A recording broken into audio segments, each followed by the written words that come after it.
Рахмат. Доктор Гүлшарчеевна, мен сизге таң қалғанымды тоқтата албайтым да, bir жұмадан бері. Таң қалып отам да. Сиз кайра эле бир айтылган сөздүккө кайра эле туура эмес жоопту берип, депутаттардын оозуну жаап атасыз да. Лицей, гимназия боюнча мыйзамгадан алып койгонсуңар деп. Мыйзамды ким даярдап келген? Мыйзамды Халикова окшогон бейөкмөт уюмдардын жазып берген мыйзамдын долбоорун көтөрүп келип ушул жерде сайрап турганбыз. Бул болбойт деп.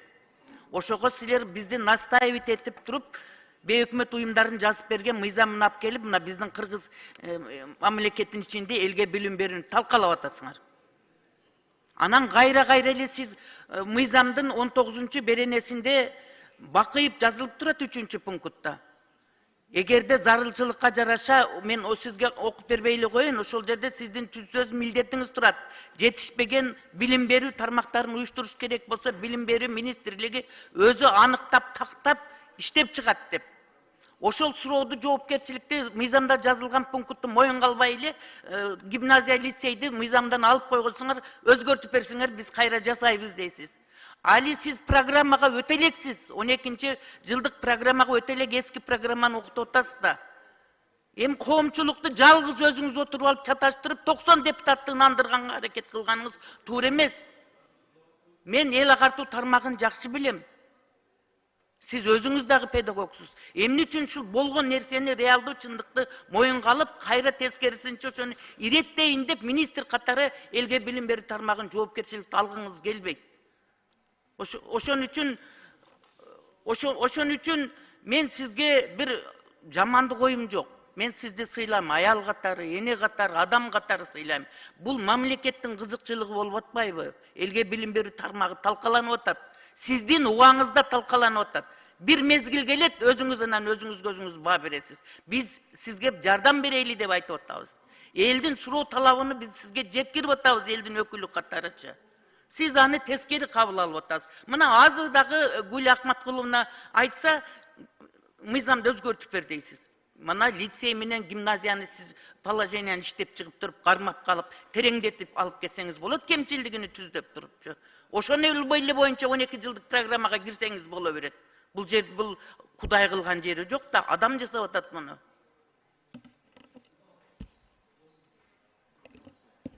Рахмат. Процедурный 5-ші микрофон. Рахмат Масалиев, бүтүн Кыргызстан. Мага 5 минут бериңиз, жарыш сөзгө. Рахмат. Урматтуу кесиптештер, урматтуу министрлер, баяндамачылар жана катышкандар жыйынга. Бизде мамлекетибизде 73 жыл биз Совет Союзунда жашап, социалисттик системадагы жетиштиктердин көбүнү пайдаланып атабыз. Айрыкча билим берүү Кыргызстанда СССР мамлекетинин эң күчтүүнүн бири болгондо. Ошон көптөгөн формаларды биз азыр деле сактап атабыз. Жамандык көргөн жокпуз. Ушул жерде отургандардын көпчүлүгү ушул мезгилде мектепти бүткөн. Ошондуктан бүгүн болуп аткан реформалар таң калтырат да. Бир туруп лицейлерди жок кылабыз деп атабыз. Бир туруп 10 лицейди кайра киргизебиз деп атабыз. Кеп лицейдин аталышында эмес, кеп сапатында. Кеп ошо окуучулар канчалык билими татыктуу болот. Кеп ошол мектептин окуучулары канчалык китепмен камсыз болот, кеп ошондой болот да. Ал эми мен ушунча жыл депутаттык тажрыйбам менен биринчи жолу көрүп атам, бир мектеп боюнча өзгөчө мыйзам кабыл алып, ага өзгөчө бүтүрүүчүлөргө шарт түзгөн. Бул эч кандай мыйзам чыгаруу табигатка дал келбейт. Мисалы үчүн, Гарвард университет, Кембридж университет, аталган МГУ университеттер, дүйнөгө таанымал университет, Пекин университеттери, алардын бүтүрүүчүлөрү барган жерде жумушка кезексиз алынат, жакшынакай мамиле менен алынат. Себеп мыйзамдын кереги жок, себеп алардын билими далилденген. Ошондуктан окуу жай президенттики болобу, кимдики болобу, окуу жай бүтүп, окуп, иштеп, өзүнү көрсөткөндөн кийин өзгөчө статуска ээ болуш керек. Бул өз жолу менен барыш керек. Табигый жолу менен. Ал эми мындай мыйзам менен бул кыйшык болуп атат. Конституцияда жана башка мыйзамдарда дал так жазылган. Баарыбыз теңбиз. Мейли, айрым кызматтар боюнча чектөө бар. Мына министр баятан бери адилет министр айтып атпайбы? Стат секретарды таба албадык деп. Эми стат секретары менен окууга өтүү бул эки башка нерсе. Ал мисал туура келбейт да. Президенттик лицей болсо болсун. Балдарды тандап алып келсек, мыкты балдарды абдан жакшы. Аларга шарт түзүп бергиле. Окуткула. Чет өлкөгө жибергиле. Ал эми чет өлкөгө жиберип туруп, ошол бүтүрүүчүлөрдү алып келип, аларга өзгөчө шарт түзүү, мен аны толук эле колдой турам. Бул башка кеп. Биз мамлекет аларды окууга жөнөтүп, бизге адис болуп келсин деген максат менен жөнөтүп атабыз. Ал башка кеп. Кадр даярдоо. Ал эми мектептерде бирдей болуш керек да. Укуктары бирдей болуш керек. Билими бирдей болбойт. Бизде теңдик деген сөз, бул ыйык сөз. Баарыбыз бирдей төрөлөбүз, бирдей кетебиз. Анан туура айтат мен бир кесиптешим. Эгерде биз өзгөчө шарт түзүп, атайын түзүлгөн мыкты окуучуларга өзгөчө шарт кылсак конкурстан, анда кызыктуу болот экен. Демек алар конкурстан өтө албайт экен да. Алар ансыз өтүш керек. Семичкиде чагып өтүш керек ушул конкурстан. Бүтүрүүчүлөр керек болсо.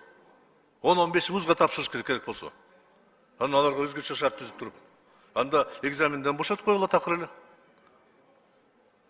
Мен түпкү тамыр менен ушул мыйзамга каршымын. Урматтуу кесиптештер, сиздерден суранам. Бул адилеттүүлүктөн кетиш деген сөз, теңдиктен качыш деген сөз, балдарыбызды бөлүү деген сөз. Өзгөчө балдар, алтын балдар. Эми баягы кээде колдон асыл тукум деген сөз бар. Ошону түзүп атабыз. Бул туурабы? Туура эмес. Бул жол менен барганыбыз мен туура эмес. Мектептерди баарын ушул лицейге жеткиришибиз керек. Деңгээлин жеткиришибиз керек. Балдарды окутушубуз керек.